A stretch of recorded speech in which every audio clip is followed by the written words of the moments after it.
अभिनेत्री अमृता देशमुख आणि अभिनेता प्रसाद जवादेने नोव्हेंबर महिन्यात लग्न केलं. बिग बॉस मराठीमध्ये जमलेली ही जोडी सगळ्यांची आवडती झालीय. त्यांच्या लग्नाच्या गोड क्षणांनी सगळ्यांचंच लक्ष वेधलं. त्यानंतर अमृताची पहिली मकर संक्रांत अगदी थाटात पार पडली. तर आता पुन्हा एकदा अमृताचं हळदी कुंकू झालंय. यासाठी छान अशा गुलाबी रंगाच्या साडीत अमृता नटलीय. पाहूया.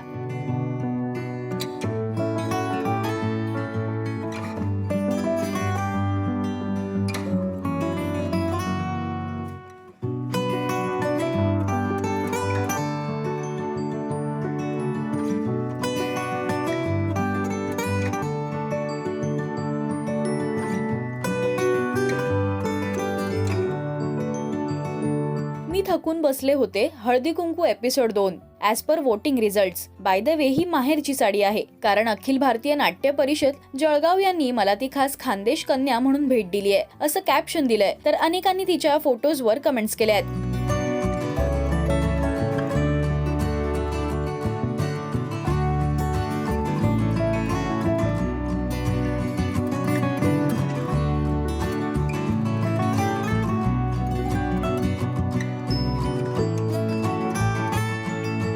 तुम्हाला अमृताचे हळदी कुंकू कसं वाटलंय हे मला कमेंट्स मधून नक्की सांगा. मराठी सिने विश्वातील बातम्या, अपडेट्स आणि गॉसिपसाठी तुम्ही सबस्क्राईब करा राजश्री मराठी.